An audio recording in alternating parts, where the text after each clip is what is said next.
Hello, here we are at Graham Russell Drums. We're back talking about the marvellous Bill Bruford yard sale, which is very close to going live. We're looking at mid-October.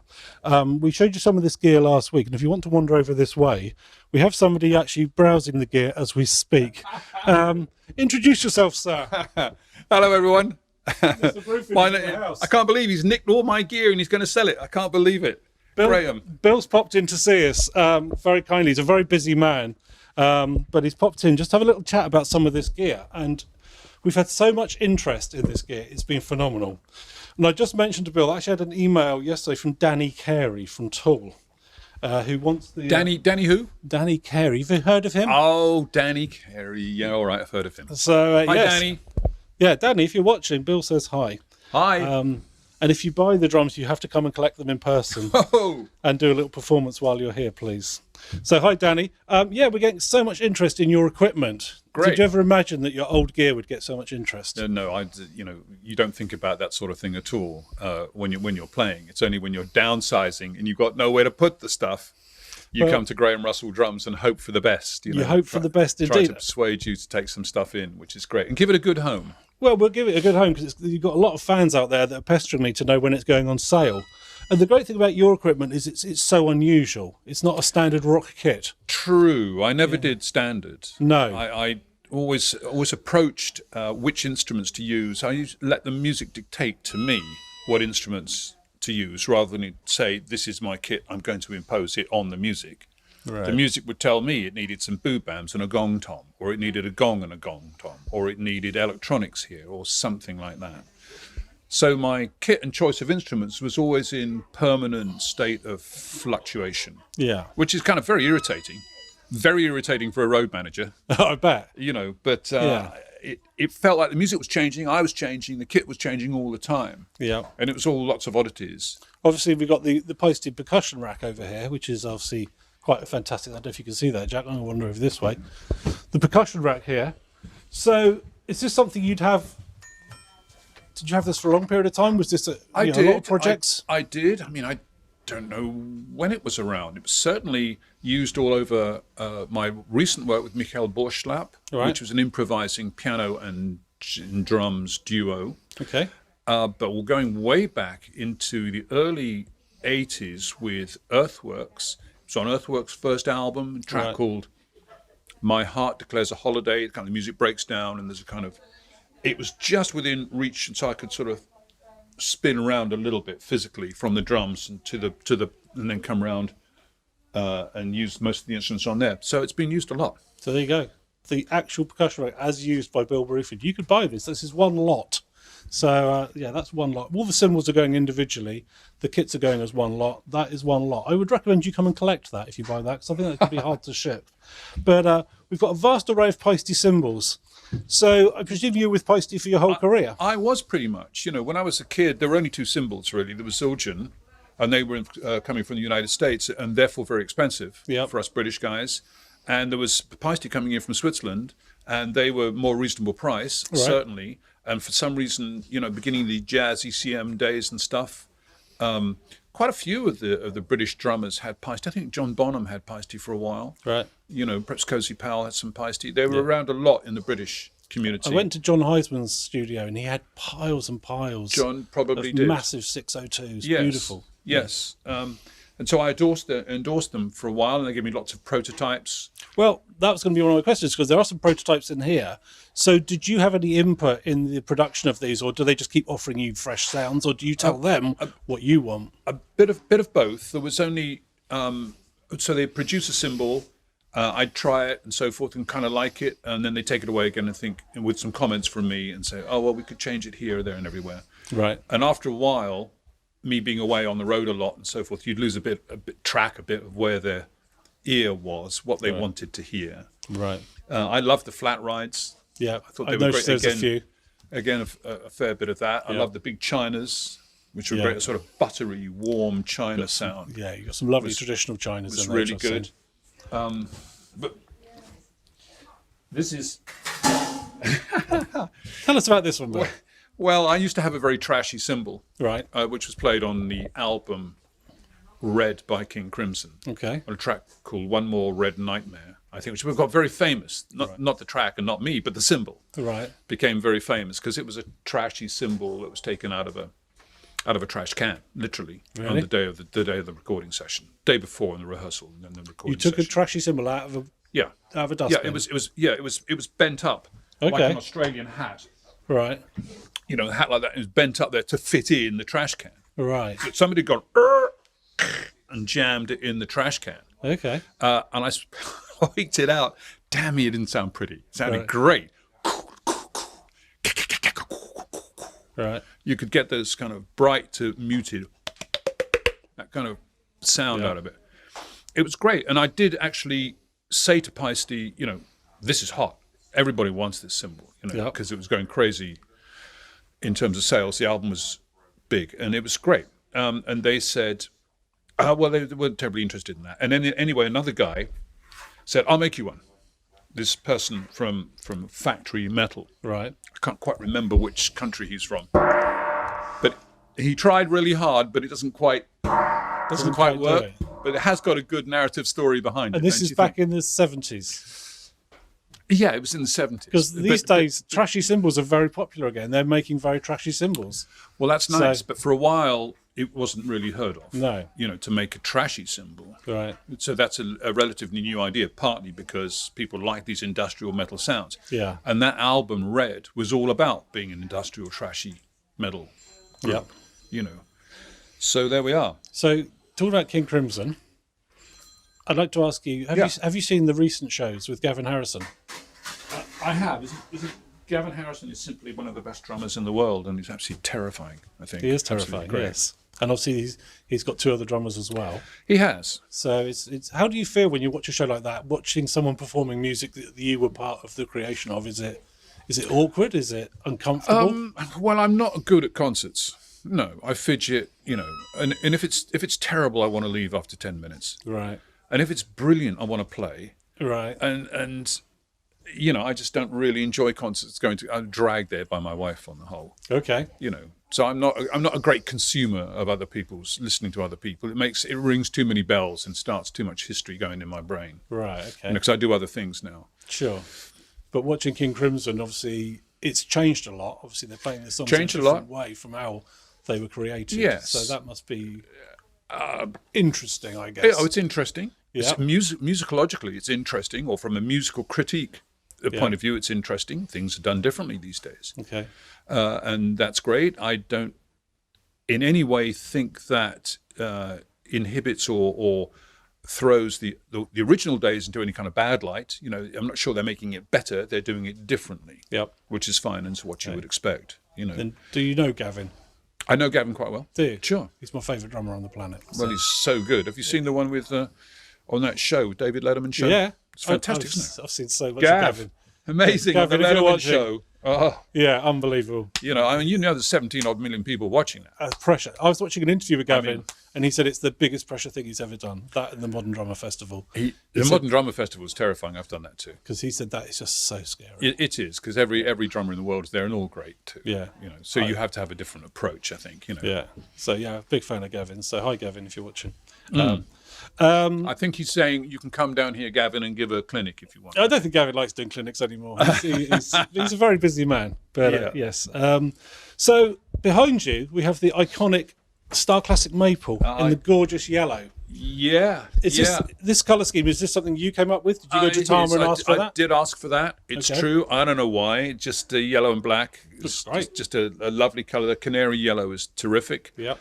I had also some Simmons pads. There's one of there. That were there in the same. Do you want to grab that one quickly so they can see it? That were in the same yellow and black kind of livery, you know, and so the whole kit was looking yellow and black. And then, and this is hip, I would then be in yellow and black as well. I've seen so the I'm picture. this kind of humanoid working within all the drums. All the drums were one, and the human drummer is part of the kit. Great. You know, it's that kind of feeling. And you told me when I picked this gear up, you've still got the jacket. Still got the jacket. Yeah. Is it for sale? I don't think it is it? I've still got the jacket. But this is the one pad. What happened to the rest of the pads? Well, you know, I had a lot of Simmons kit. There were two Simmons kits, pretty much identical. One stored in Tama. Bill Ryan at Tama in the US was very very good and stored a lot of King Crimson equipment. And one kit was there. Another one was here. I think the one here went back to Simmons, I think. The one in the United States was sold. Right. But, it's the difficult equipment now. It's outdated. Sure. The backup and support for that now is very difficult. Yep. So I did sell it to a collector who probably, I'm not sure what he's using it live. Okay. But I worked hard with it. It was not easy, but like all these things, I think if you get a dozen great tracks out of it, or even, an album or two out of something, and it really says something, and that album would not have existed without that particular set of percussion, in its form, then you've changed things. Sure. It's really nice to do that. Yeah. Well, you were certainly one of the pioneers, weren't you, of that whole electronic percussion What a thing. fool. What a fool. Being the first in is never necessarily a great place to be. So go back to the yellow kit, which even has a gong drum, which is signed inside by Bill. I mean, whoever buys this kit is getting an absolute true one-off kit. So was this 80s, would you say? What projects would you have used this on? No, this is 90s. 90s. This is 90s. Okay. And we had a lot of King Crimson work in the mid-90s. Right. We toured the world a couple of times around, it seemed to me, because I got pretty dizzy. And this really did a lot of service then. So did this whole kit go around the world? You weren't using any sort of hired backline? No, doing it? This was, in those days still, it was just about possible to fly your own kit around. Okay. And these days that's considered extravagant, because rental now is so good Yep. that you can go anywhere and get a good drum kit. Right. You're just not going to get yellow and black. You're not going to get yellow and black, no. Okay. So if it's part of the band's show, Yep. if you like, part of what the band is about, then it's nice to take it. Fantastic. Love So it. that one did a lot of miles. Yeah. And held up pretty well, and that says a lot for guys who put them in cases at the end of the night. Sure. It's in great condition. People who look after them, Yeah. These Tim Toms here, which are rather fun. These are lovely. I've never seen these before. Were these built for you? They were. Do you requested them? Did you? I did. I didn't design them. I think they already had Star Classic, highest achievement, blah blah blah. They already had them designed and probably available for other people, but they put them in the same colour to go with that kit. Which is lovely. And did you play them alongside that kit, or did you use them sort of standalone? I used them alongside that kit a little bit. Right. Not very much, Okay. because they just came fairly late in the day. Is this the very flat layout that you had It's later not on? involved in that. No. Not involved in that. By that time, I'd stripped down. The reason I'd stripped down, in part, was because I wanted to get a different order of toms. Right. Instead of going baga da da da da da da da da da bosh, which everybody does. Yep. I'd rather go da da da da bo da da da da da da bosh. Yeah. For example. So the pitch order that it's going to give you a different flavour. And it came also from percussionists. So I was at a PAS show, Percussive Art Society show, watching this classical timpanist from the Dutch orchestra, Concertgebouw Orchestra. And he's got 5 timps, 2, 3, 1 in the dead centre, 4 and 5. And he's just swinging so beautifully from the hips like this, with no sweat at all, boom, boom, boom, boom, boom. It's just like that. I thought, I've got to do that. Right. That's a lovely flavour for a drum kit. And that's what you get when you go to a Percussive Art Society convention. Yeah. You see some guy doing something differently from another genre or another set of techniques, and you could say, I could borrow that, I could incorporate that in the drum kit. And did that change your playing, or did it change the way in which you... It changed my playing partly, and what instrument comes up under what stick at what time. Yeah. So there's 2 chords here, cymbal and drum, cymbal and drum, cymbal and drum, cymbal and drum. So there's 4 of those pairs of instruments, and you start thinking about them as chords, as pairs. You see what I mean? You start thinking about the instrument just a bit differently. Right. But then I've always thought about the instrument differently every time I sit down, and because I've never played a regular drum set, I don't think. Well, not since I was a kid. Okay. So things change, yeah. And did you purposely go down the path of sort of being unconventional? You don't strike me as somebody that's content to sit and play 4/4 for very long. I don't think musicians say, I'm going to be unconventional. I'm going to say, how can I contribute here? Yeah. Well, if John Bonham does that, and he's got that covered, yeah, I'll try something else. What is it that he doesn't do? Yeah. How can I how can I bring difference? How can I bring my character, my personality to the music? How can I shape the thing myself the way I want, Yeah. That's hard now to do because music is very, very curtailed, So if you listen to BBC Radio 6 or something, many of the drummers are doing very similar stuff on very similar sounding instruments. Yeah. But in my day, with some of the groups we had, we were able to branch out, as you can tell. We were able to branch out a bit. Yeah. And the manufacturers were willing to help, which was lovely. But certainly in the way you play and compose is certainly always pushing the envelope, being, even with the electronics, you were at the forefront of trying to push things forward all the time. I thought that's what you were paying me to do. Right. That's what I thought my job was, Fantastic. Simple. Call me old-fashioned. That's fantastic. No, I love it. So behind you over here, we have a black Tamarat Star kit, which probably is 80s, I think. Do you have much history for this kit? Like an 80s. Yeah. This was obviously before this one. Wow. If you don't worry. Well, it's going back. This is early Earthworks. Okay. It's before that. It's early Earthworks. It's kind of a rock drum kit. It's before I even begin to think about jazz and jazz sounds and smaller drums. And this is still able to shift this stuff around. I used this a lot with Patrick Moraz. Right. We had a duo called Moraz Bruford, and we did a lot of improvising. We just take one piano and one drum kit. Okay. And we didn't take a piano. The piano was supplied. Yeah. So we just had one kit, and that one went around the world a fair bit doing music for piano and drums, as we called it. We didn't want to be rock. We didn't want to be jazz. We played music for piano and drums. And funny enough, earlier on you said last night you were with Pete Lockett. I was. And he was doing some music with the pianist. Indeed. Well, a keyboard player. Keyboard player. Very much on the electronic looping. Now, of course, looping is so great. So they use that a lot, and they use a lot of electronic sound. Okay. But a lot of guys in this who are, obviously not looking for hit records, and want to give full expression to their creative instincts, find that a duo with a keyboard player is a lovely way to go. Yeah. Because you can influence the music so much. You can respond. There's no clash of pitch. And I did that a fair bit with Patrick Moraz. I also did it with a Dutch pianist called Michael Borschlap. We went around the world doing that stuff as well, just improvising piano and drums. And Pete's doing it now with John Peter Vitesse, who's a great keyboard player.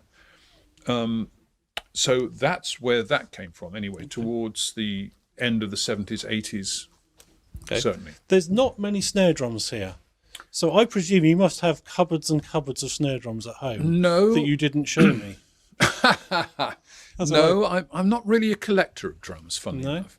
I don't quite know why not many snares. It's rather a nice one there. The one metal snare, which is lovely. It's a bell brass. And there's one with this, and there's one with the Star Classic. Right there. But no, a lot of pro drummers have, a fair few. True. There is one. Obviously, you had a signature snare for a while, didn't you? The time I do. So why signature. didn't I give you a signature snare? I don't know. It wasn't in your garage. Well, it's in my room at home, which is I'm using it. It's one that I'm keeping. I do have three. You can't only have one, surely. I have 3 snare drums at home. Okay, that's good. A signature and a prototype, which is very nice. Yeah. And something else, but I can't remember. Oh yes, I also have the early Ludwig snare drum that was kind 400. of chrome snare drum that was used on Roundabout and the early Yes material. Yeah. Which kind of hit music. Would you have been using that when you played with Genesis? Because on Seconds Out... Yes, I think so. Because on Seconds Out, you play on Cinema Show, which is remarkable. When did you last listen to that? It's been a while. It's fantastic. It's the greatest track. Kids at home, listen to Cinema Show on Seconds Out. Bill Bruford's snare sound. It's a 400 cranked up with a real honk to it. It's the greatest snare sound. And listen to the playing.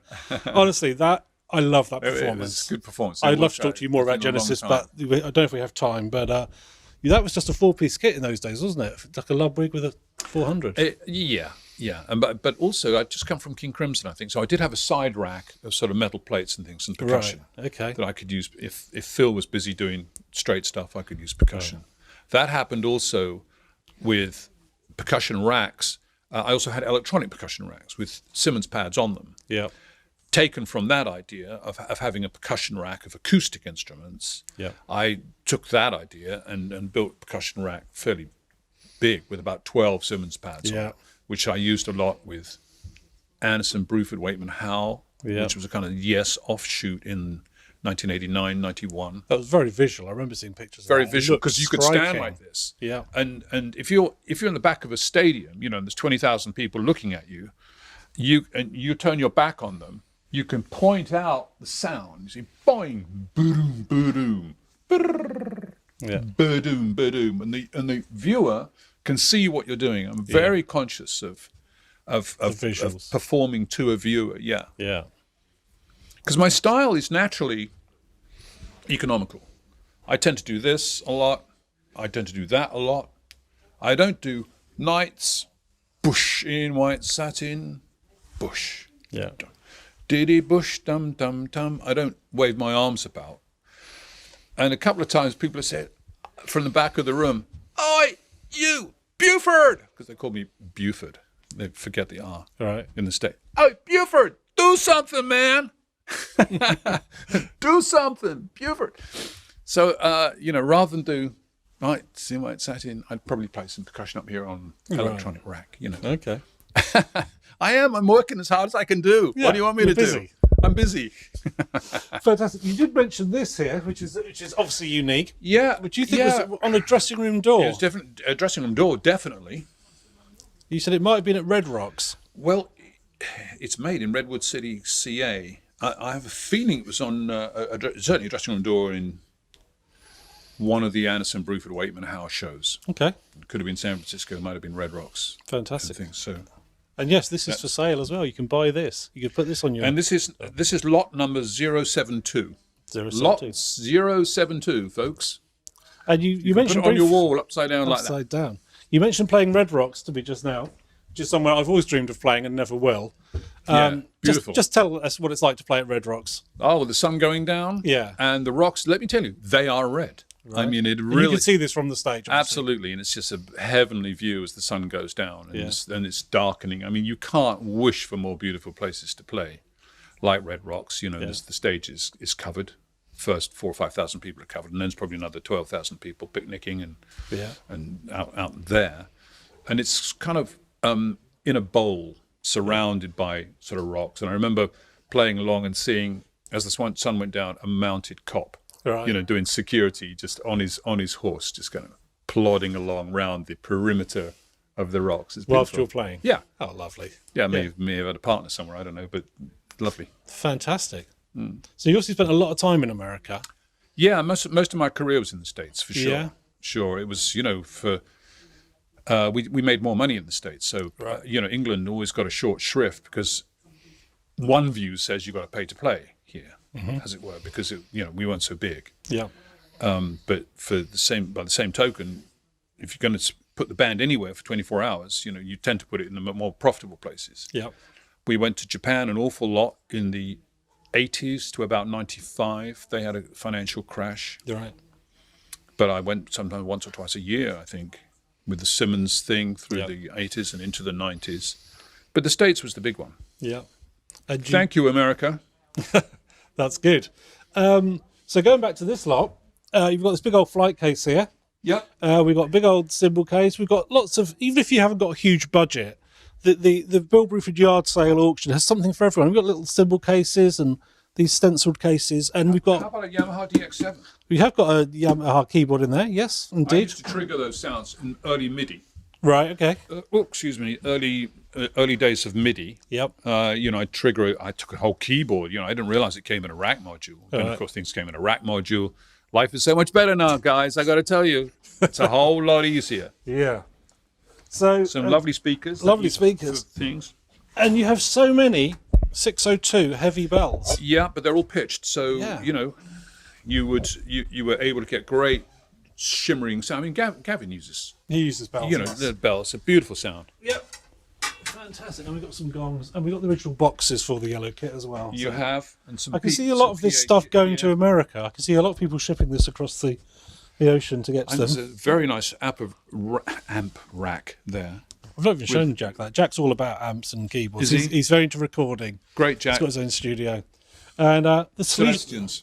Schliessman double pedal. Yeah, Did you play much double pedal? I did for a little while, although Did you? people don't know it. Why? Because the left foot was an electronic bass drum. Right. The right foot was a kick. But the electronic bass drum would often be playing a trashy metal sound.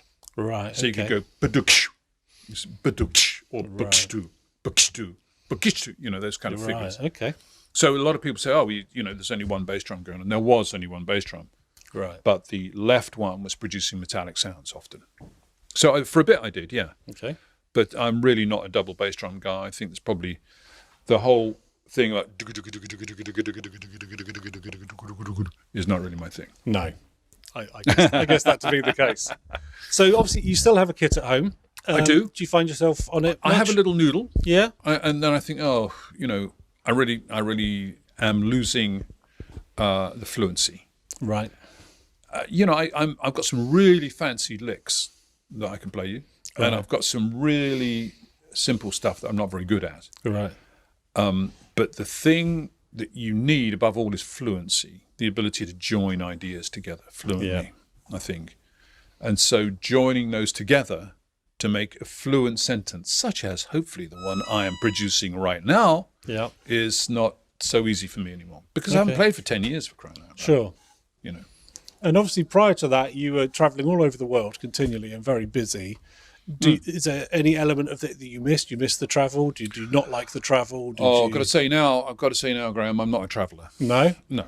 That's probably the wrong choice of career there. A successful musician. Well, I don't want to travel anymore. Right. So you're done with travelling. Done with travelling. And anyway, it's a particularly good time to have done with travelling since there ain't any travelling going on. That's true. And the playing, do you miss the vibe of playing a concert and the excitement? Of course you miss particularly the camaraderie of other musicians. Because I think whenever you get on a stage with almost anybody, you play a concert to no matter how many people, you bond with them, And sometimes it's somebody you've only met that afternoon. Sure. But at the end of it, the two of you have had a little experience together. Yeah. And it's nice. And he'll always remember that other person or she, and you will remember them. Because you looked an audience in the eye, and faced it down and delivered the goods. God damn it! Yeah. And how about sort of playing stadiums back in the day? Do you miss that? That must be so exciting, the adrenaline of playing those big shows. Yeah, it really was. It really was exciting. I think my favourite period really was the King Crimson of the 80s. That is 1980 to 84. Perhaps there were 4 albums around the time, maybe 3 albums: a red one, a yellow one, and a blue one. Yep. And I think that period there where it was Simmons electronic stuff was getting really interesting. And we had Adrian Ballou as our front man, who was very good. Tony Levin on bass, who everybody wants. Yeah. And stick bass. And they'd invented the Roland guitar synthesizer and the Chapman stick and Simmons electronic drums. And we were really changing the sound of what a rock group could sound like. Yep. For example, the guitarists didn't use chords on the whole. Right. They played single line running figures that were interlocked. So there was a kind of airy sound to the fabric to the music, a bit like a string vest. Yeah. See what I mean? Rather than power chords. Yeah. On the whole were avoided. Mm-hmm. So being vaguely creative at all in music requires making choices about what not to do, what to leave out. Yeah. And that applies entirely on drum kits too. Yep. What not to do is every bit as important as what to do. Is this a clinic or what? No, it's just a little chat. But people are interested. You're getting me going now. Yeah. So we are selling all this stuff, as you know. We're currently cataloguing it, photographing it. It's going to be going live on eBay, and we will be doing a newsletter so that everybody knows. That's unique, isn't it? You haven't got many of those with a Z on them. I have not. You mean a K? Well, a Zildjian B. Oh, I see. Yeah. Indeed, I haven't. Yeah. That's a nice symbol too. Look, I made a mess of it by sticking it. This one is my favourite. Oh, I want to bid on this one. This is a traditional. I think I played this last week for you few people. I absolutely love this cymbal. It just sounds fantastic. Very, very, very big and buttery note.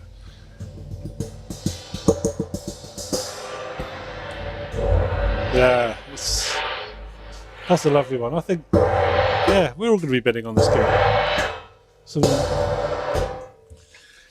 So So there we have it. The Bill Bruford yard sale is going live in about 3 weeks' time. Unless I change my mind and we cancel the whole Yeah, damn thing. you seem like you're quite nostalgic I'm about some beginning of to this get gear. excited about all this. So what would your wife say if you took it all home?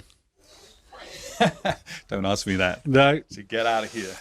So, yeah, if you've got any questions, email in. If you're not on our newsletter, on our mailing list, sign up on our website. So we're sending out newsletters about the auctions. If you've got any questions about any of the gear, email in. If I can't answer it, I'll forward it to Bill, and Bill can answer it for you. There'll be pictures and images on Instagram and Facebook as well. This video will be going on YouTube, so if you follow us on YouTube and Instagram, you'll keep up to date with the progress of the sales.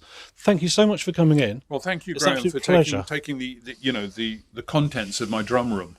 It's my pleasure. Give me a whole Bill Bruford corner. Yes, I promise this will be gone in about 3 weeks' time. it's going to be gone. It's all going to Danny Carey as well. Bless him. Bless him. So yes, Bill Bruford, thank you for everything. Thank you for your music. Thank you for your gear. Thank My you pleasure. for your time. And yeah, that's it, kids. It's all for sale. Get your pennies out and bid away. Good luck, guys. See you soon. Bye.